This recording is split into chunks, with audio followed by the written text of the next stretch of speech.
తాకట్లో ఉన్న మీ బంగారాన్ని విడిపించి ఆ రోజు ఆన్లైన్ రేటుకి కొంటాం. Sharma gold company. అందరికీ నమస్కారం. నా పేరు మాధురి. మీరు చూస్తుంది సుమన్ టీవీ నెట్వర్క్. మనతో పాటు ఉన్నారు ప్రముఖ వాస్తు జ్యోతిష్య పండితులు బ్రహ్మశ్రీ నానాజీ పట్నాయక్ గారు. నమస్కారం గురువు గారు. శ్రీమాత్రే. గురుగారు, మనిషిగా ఉన్నప్పుడు వాళ్ళకి వాల్యూ ఇవ్వము, వాళ్ళు దూరం అయిపోయిన తర్వాత అర్రే అని చెప్పేసి ఫీల్ అవుతూ ఉంటాము. అలానే ఏదైతే ప్రాణశక్తి ఉందంటే మనిషి ప్రాణం పోతే శవం అయిపోతూ ఉంటారు. సో వాళ్ళని చూడడానికి కూడా చాలామంది నెగిటివ్, వద్దు ఇలాంటి రోజులు వెళ్ళకూడదు, కొత్తగా పెళ్ళైనప్పుడు వెళ్ళకూడదు, ఇలాంటివి చాలా రకాలుగా చెప్తూ ఉంటారు గురువుగారు. అసలు ఇలా మరణించిన వారి ఇంటికి వెళ్ళి వచ్చిన తర్వాత మనం ఇంట్లో పాటించాల్సిన నియమాలు ఎలా ఉంటాయంటారు? తప్పకుండా అమ్మా. ఫస్ట్ ఆఫ్ ఆల్ ఏంటంటే మనకి మరణము కానివ్వండి, జననం కానివ్వండి, దానికి కొంత ఉంటుంది, ఒక 11 రోజులు అనేటువంటిది ఉంటుంది.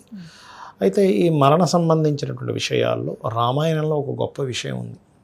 ఏమిటంటే అది మీకు ఒక శత్రువు ఉండొచ్చు, మరణించిన తర్వాత ఆ శత్రుత్వం అక్కడితో అయిపోతుందని చెప్తుంది రామాయణం. ఏమిటంటే రావణాసురుడు మరణించిన తర్వాత విభీషణుడు అడుగుతాడు, ఎందుకంటే ఇప్పుడు రాజ్యం మొత్తం రాముడిది అది. అయితే రాముడు గొప్పతనం ఏంటంటే, మీరు రామాయణంలో 2 గమ్మత్తైన విషయాలు ఉంటాయి. విభీషణుడు వాళ్ళ యొక్క పరివారంతో ఇంకా మనకి ఆ సముద్రాన్ని దాటక ముందు లంకకి యువతలు ఉన్నప్పుడు రాముడిని వచ్చి కలిసినప్పుడు విభీషణుడికి ముందుగానే పట్టాభిషేకం చేసేస్తాడు. అంటే రాముడికి ఉన్న కాన్ఫిడెన్స్ అది, నేను ఎట్లాగైనా సరే రావణాసుని సంహరిస్తాను, నేను రాజ్యం చేసేస్తాను. అలాగే రెండోసారి చాలాసార్లు ఉంది, బట్ ఇంకోసారి ఏంటంటే లవణాసురుడు అని ఒక రాక్షసుడు ఉంటాడు.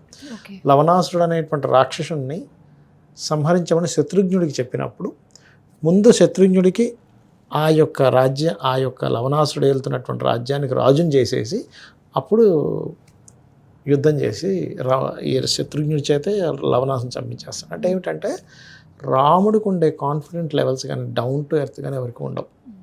ఈ విషయం ఎందుకు చెప్తున్నా అంటే, రాముడు ఒక విషయం చెప్తాడు అందులో. ఈ యొక్క విభీషణుడు వచ్చి అడుగుతాడు, రామ మరి ఇట్లా చనిపోయారు కదా, ఇవన్నీ అంత్యక్రియలు అంటే, అప్పుడు రాముడు చెప్తాడు, బ్రతుకున్నంతసేపు ఏ శత్రుత్వం ఉన్నా చనిపోయిన తర్వాత శత్రుత్వం అనేటువంటిది ఇంక ఉండకూడదు. చాలామందికి ఈ విషయం తెలియాలి. ఎందుకంటే అమ్మ, బతికున్నప్పుడు ఏవో శత్రుత్వాలు ఉంటాయి, డబ్బులు తీసుకున్నారనో, సంథింగ్ ఏదో ఒక మాట అన్నారనో, అవమానించారనో. ఒక్కసారి మరణించిన తర్వాత ఇంకా శత్రుత్వాలు ఏవి పెట్టుకోకూడదని మనకు రామాయణం చెబుతుంది.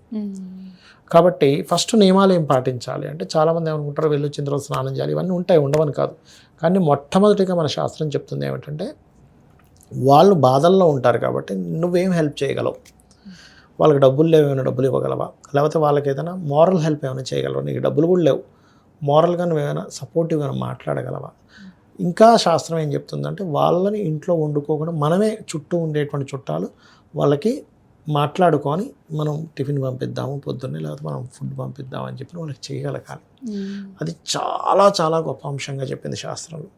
ఎందుకంటే ఒక మనిషి మరణించిన తర్వాత 2 గడియల సమయంలో ఆ యొక్క యమబట్టలు తీసుకొని వెళ్ళి మళ్ళీ వెంటనే తీసుకొచ్చి ఆ ఇంట్లో వదిలేస్తారు.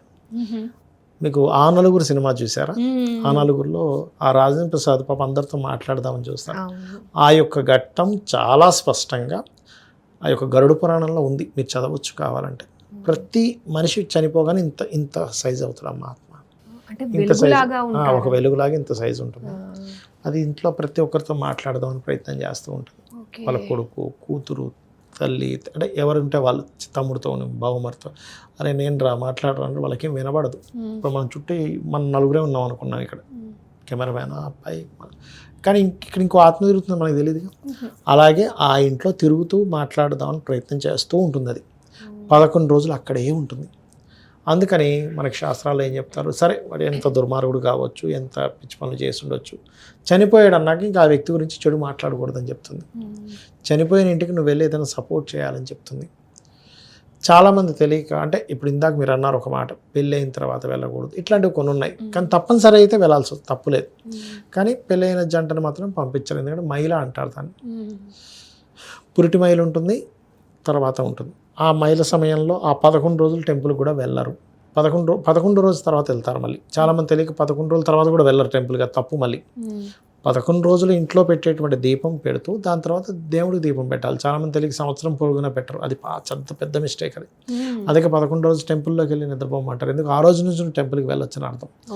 అయితే మన వాళ్ళు ఎంత హైజెనిక్గా ఎంత ఆలోచించారా, ఎంత సైంటిఫిక్గా ఆలోచించారా అనిపిస్తుంటుంది. ఆ ఇంటికి వెళ్ళినటువంటి వ్యక్తి ఖచ్చితంగా ఇంటికి వచ్చి స్నానం చేస్తాడు.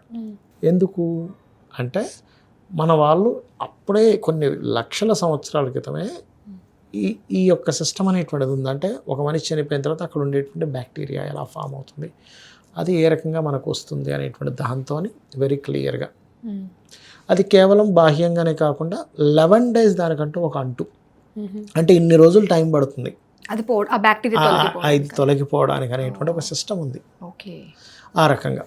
అట్లాగే మరొకటి ఏంటంటే ఇంటికి వచ్చిన తర్వాత కూడా ఆ వ్యక్తి గురించి అసలు అక్కడ మాట్లాడుకోలేదు, ఇంటికి వచ్చిన తర్వాత కూడా చెడు మాట్లాడకూడదు. మొట్టమొదటిగా మీరు తెలుసుకోవాల్సింది ఏంటంటే చనిపోయిన ఇంటికి వెళ్ళి వచ్చిన వ్యక్తి ఆ వ్యక్తి గురించి 1% కూడా చెడు మాట్లాడకూడదు. వీలైతే మంచి మాట్లాడు, లేకపోతే గమ్మునుండు, సైలెంట్ కూర్చో, ఏం మాట్లాడు. అది ముఖ్యంగా ప్రధానం. ఇంకోటి నువ్వు హెల్ప్ చేయగలగాలి. ఇందులో కొడుకులు ఖచ్చితంగా, ఇప్పుడు మరణించిన వ్యక్తి యొక్క కొడుకులు ఖచ్చితంగా శవాన్ని మొయ్యాలట, ఒక్కసారైనా మొయ్యాలి కనీసం. అది చాలా ముఖ్యమైన అంశంగా చెప్పారు శాస్త్రంలో. అలా కాదండి ఇంక బయట వాళ్ళు కూడా మొయ్యొచ్చా అంటే చాలా పుణ్యంగా చెప్పారు. అసలు మీరు గరుడ పురాణం కనుక చదివితే అందులో అనాథ శవానికి కనుక మీరు అంత్యక్రియలు చేయగలిగితే 1000 అశ్వమేధ యాగాలు చేసిన పుణ్యం వస్తుంది అని చెప్తుంది శాస్త్రం. అందుకే చూడండి, శవాన్ని ఏం చేస్తారు, ఉత్తరం వైపు తల, దక్షిణ వైపు కాళ్ళు పెడతారు. ఎందుకు? నువ్వు ఇంట్లో నిద్రపోయేటప్పుడు ఉత్తరం వైపు తల పెట్టుకోవద్దు అంటారు. ఎందుకు? నువ్వు మరణించినప్పుడు పెట్టాల్సిన పొజిషన్ అది, అందుకని ఆ సమయంలోనే పెడతారు. ఓకే, మరొక విషయం ఏంటంటే ఆ ఇంటికి ఇందాక మనం మాట్లాడుకున్నట్టుగా పెళ్ళైన వాళ్ళు, కొత్తగా పెళ్ళైన వారు వెళ్ళరు. 11వ రోజు తర్వాత ఖచ్చితంగా వెళ్ళాలి. ఇవన్నీ శాస్త్రంలో చెప్పబడింది. మరికొంతమంది విదేశాల్లో ఉంటారు, వాళ్ళకి తెలియలేదు, తెలిసిన రోజు నుంచి 11వ రోజు పాటించమని చెప్పింది శాస్త్రం. అంటే నాకు ఇక్కడ ఒక డౌట్ గురువు గారు, ఇప్పుడు 11 రోజు మైల అన్నది ఏంటంటే బ్యాక్టీరియా ఉంటుంది, అదొకటే కాదు, మీకు జీన్స్ ఉంటుంది కదమ్మా. ఇప్పుడు ఎందుకమ్మా మీకు ఎందుకు, కొంతమంది మరణించే ముందు కల్లోకి వస్తారు, వాళ్ళ స్వప్నంలోకి వచ్చేటప్పుడు రాత్రి నాకు కల్లోకి వచ్చారండి అంట, వెంటనే నెక్స్ట్ డే జరుగుతుంది. లేదా వాళ్ళకి సంవత్సరీకం వచ్చినప్పుడు వాళ్ళ కల్లోకి వస్తారు. అంటే మనం కేవలం సైంటిఫిక్ ఒకటే కాకుండా, బ్యాక్టీరియా అనే కాకుండా ఇక్కడ కొంత లింక్ ఉంటుంది వాళ్ళ ఫ్యామిలీతో సహా, వాళ్ళ ఫ్యామిలీకి. అందుకే పర్టికులర్గా కొన్ని పాటించాలి.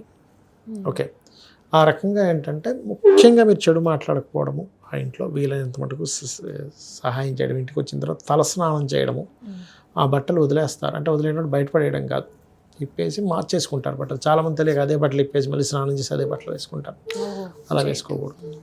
ఇలాంటివి ముఖ్యంగా పాటించాలి. ఇంకోటి ఏంటంటే మొదటి రోజు వెళ్ళిన వాళ్ళు ఖచ్చితంగా 11వ రోజు అటెండ్ అవ్వాలి మళ్ళీ. చాలామంది తెలియక ఫస్ట్ డే వెళ్ళొచ్చేసాం కదా అనుకుంటారు, కాదు, ఖచ్చితంగా ఫస్ట్ డే వెళ్ళామంటే 11th డే వెళ్ళాలి. అలానే ఫస్ట్ డే వెళ్ళలేదు కదా 11th డే వెళ్ళకూడదని కాదు. ఇంకోటి ఏంటంటే శాస్త్రంలో చెప్పినటువంటిది, నీకు పెళ్ళికి పిలిచినా వెళ్ళకపోయినా పర్లేదు, కానీ మరణానికి వాళ్ళు పిలవకపోయినా వెళ్ళాలి. నేనున్నానని ఒక ధైర్యం ఇవ్వాలి కదమ్మా. వాళ్ళ అయ్యో ఎవరు లేరనే ఫీలింగ్ ఉండకూడదు. ఎంతమంది ఎక్కువ మంది వస్తాం, నాకు ఇంతమంది ఉన్నారే మా వాళ్ళని ఒక ధైర్యం వస్తుంది.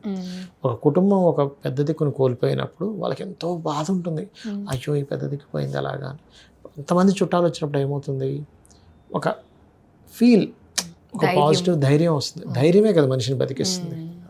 అలానే చాలా మంది ఇది ఏంటంటే వద్దు వాళ్ళ ఇంటికి వెళ్ళి వస్తే అలాంటి టైంలో మనకి కీడు వచ్చేస్తుంది, మన ఇంట్లో వాళ్ళకి ఏదైనా జరుగుతుంది అని అనుకుంటూ ఉంటారు. అలా అయితే మీకు గరుడ పురాణంలో అంత స్పష్టంగా అంత క్లియర్గా వెళ్ళి రండి అని ఎందుకు చెప్తున్నా. మహావిష్ణువు గరుడ పురాణం చెప్పింది ఎవరు అంటే మహావిష్ణువు గరుడు చెప్పాడు. అంటే విష్ణుమూర్తి ఎందుకు చెప్తాడు ఒకసారి ఆలోచించాలి. చాలా మంది ఏమనుకుంటారంటే గరుడ పురాణం ఇంట్లో పెట్టుకోరు కూడా. ఇంట్లో పెట్టుకోవాలని చెప్పింది శాస్త్రం. ఇంట్లో గరుడ పురాణం ఉంటే యమబాధలు తగ్గుతాయి. అలానే భగవద్గీత కూడా చచ్చిపోయినప్పుడు మాత్రమే చదవాలి అని చెప్పేసి ఇంకా నమ్ముతున్నారండి చాలా మంది. అలాగా అసలు చిన్నపిల్లలకి ఫస్ట్ భగవద్గీత నేర్పించాలి. మోటివేషనల్గా బాగా పనిచేస్తుంది. అసలు నువ్వు దేనికి బాధపడుతున్నావు, దేనికి బాధపడకూడదు, అసలు నువ్వు దేని గురించి నువ్వు అనవసరంగా కంగారు పడుతున్నావు, అసలు జీవితం అంటే ఏమిటి, నువ్వు ఆత్మస్వరూపుడివి, కనబడుతున్న శరీరం కేవలం తాత్కాలికం అనేటువంటి నిజంలో మనిషి బ్రతుకుతాడు. అది చిన్నప్పటి నుంచి వాళ్ళకి వస్తుంది. ఓకే గురుగారు, నిజంగా చాలా మందిలో ఉండే అపోహలన్నీ కూడా ఈ రోజు ఈ వీడియో ద్వారా పటాపంచలు అయిన ఫీలింగ్ అయితే కలుగుతుంది. చాలా మంచిగా అందరికీ తెలియజేసినందుకు ధన్యవాదాలు. శ్రీమాత్రే నమః.